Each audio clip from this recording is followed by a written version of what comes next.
tema de hoje será: o Senhor me cobriu com as vestes da salvação. E diz Isaías, no capítulo 61, versículos 10 a 11: Tenho grande alegria no Senhor, a minha alma se alegra no meu Deus, porque me cobriu de vestes de salvação e me envolveu com um manto de justiça, como um noivo que se adorna de turbante, como noiva que se enfeita com as suas joias, porque como a terra produz os seus renovos e como o jardim faz brotar o que nele se semeia, assim o Senhor Deus fará brotar a justiça e o louvor diante de todas as nações.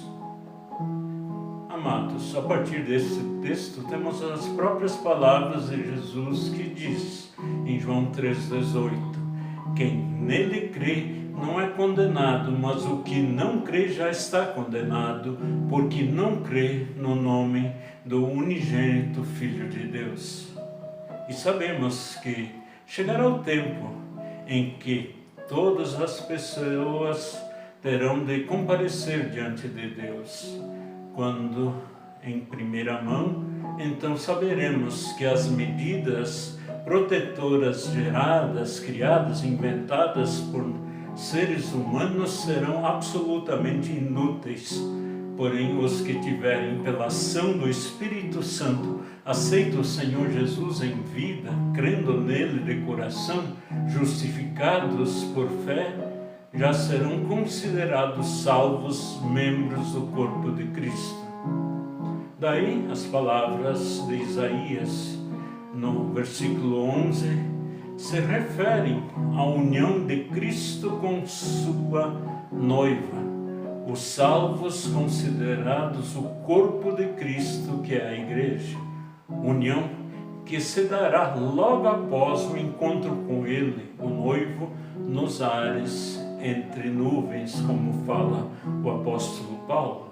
Quando isso ocorrer, os que estiverem revestidos das roupas adequadas, as vestes de salvação e o manto da justiça serão salvos. Isto é, a todos quantos o receberam, deu-lhes então o poder de serem feitos filhos de Deus, a saber, aos que creem no seu nome, os quais não nascem do sangue, nem da vontade da carne, nem da vontade do homem, mas de Deus, conforme as palavras de João capítulo 1, versículos 12 e 13.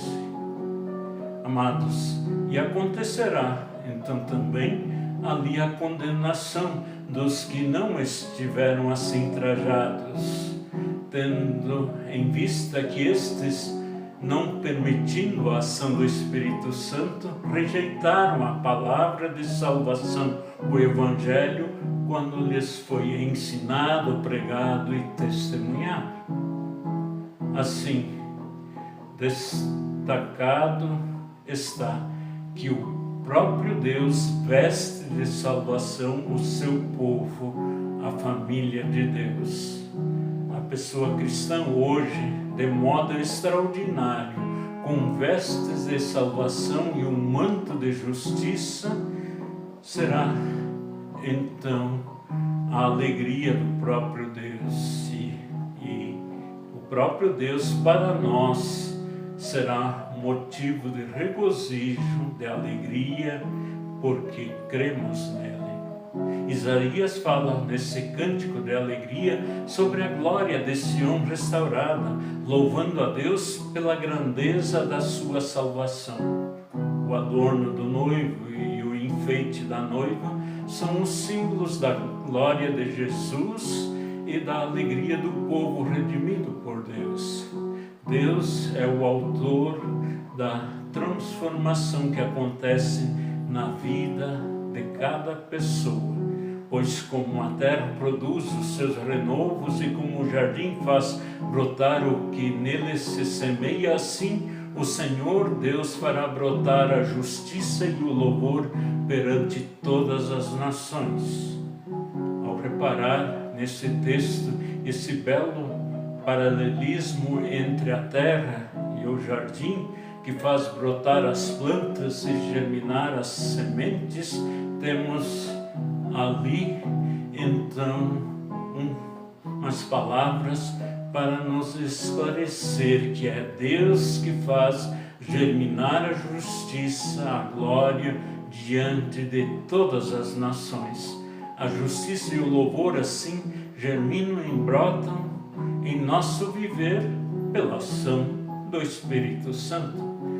E se isso não estiver acontecendo em nós, devemos clamar como Davi no Salmo 51:12: restitui-me a alegria da tua salvação e sustenta-me com um espírito voluntário, pois é o Senhor quem nos dá a salvação.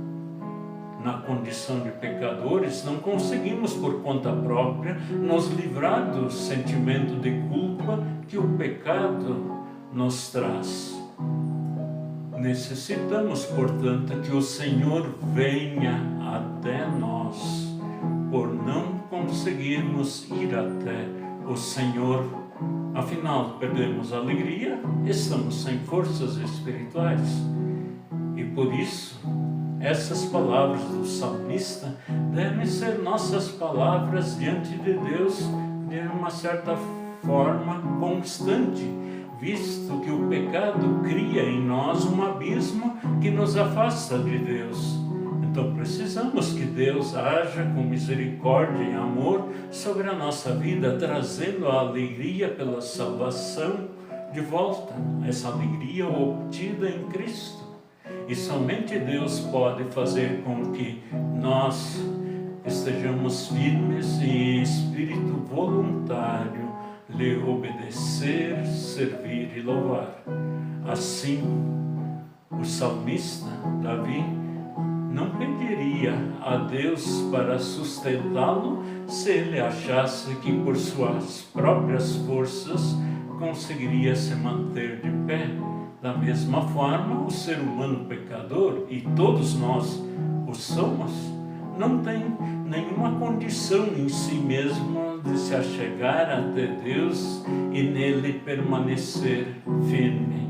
Ele precisa da ação salvadora de Deus, porque a vontade natural do ser humano é fugir de Deus, voltar-se para o pecado, para as coisas que dão prazer à carne. A não ser que Deus sustente nossa vida e aguarde, com toda certeza nos afastaremos de Deus. Ninguém poderá dizer: devolve-me a alegria da salvação, se não tiver compreendido o que é a salvação e o que ela realmente significa em sua vida. E entenderemos o que Deus quer de nós se meditarmos em sua palavra dia e noite, como diz o Salmo 1, versículo 2, pois uma leitura profunda dada à meditação constante nesta palavra faz-nos conhecedores reais da verdade revelada em Deus. Meu desejo é que, assim como Davi, possamos olhar para dentro de nós e avaliarmos nossa situação. Se estivermos bem, que demos graças a Deus e continuemos louvando a sua santa misericórdia que nos sustenta na prática de toda boa obra.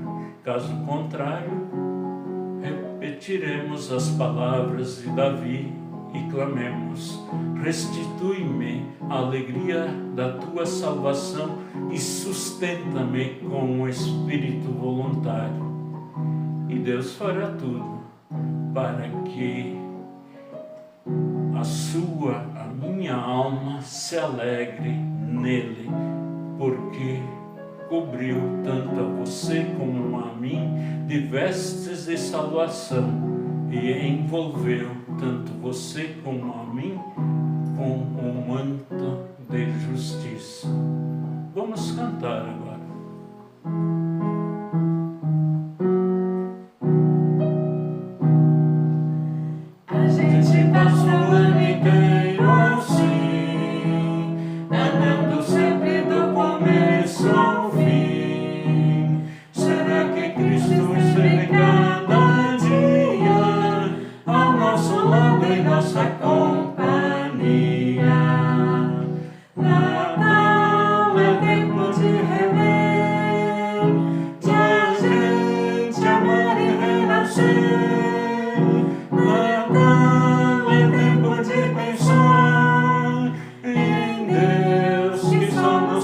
salvar. Natal é tempo de rever, de a gente amar e renascer.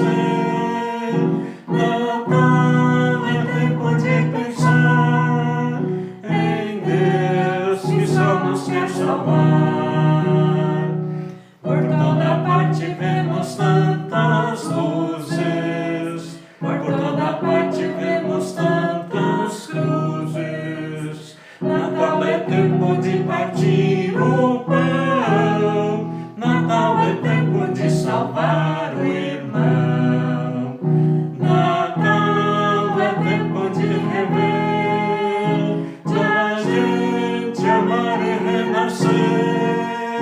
Natal é tempo de pensar em Deus que só nos quer salvar. Natal é tempo de rever, da gente amar e renascer. Natal é tempo de pensar em Deus que só nos quer salvar. Em nossa festa é bom lembrar também daquela gente que Natal não tem. Tem mais sentido toda a nossa vida ao repartir a graça recebida. Natal é tempo de rever, de a gente amar e renascer. Natal é tempo de pensar em Deus que só nos quer salvar. Natal é tempo de rever, de a gente amar e renascer.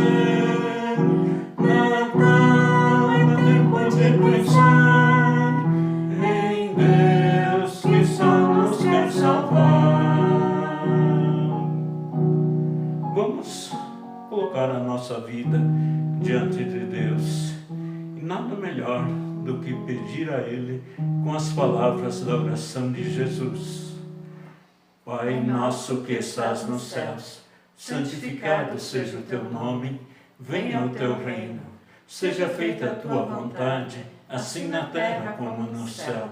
O pão nosso de cada dia nos dá hoje, e perdoa-nos as nossas dívidas, assim como nós também perdoamos aos nossos devedores. E não nos deixes cair em tentação, mas livra-nos do mal, pois teu é o reino, o poder e a glória para sempre. Amém. Que o bondoso Deus os abençoe. Amém.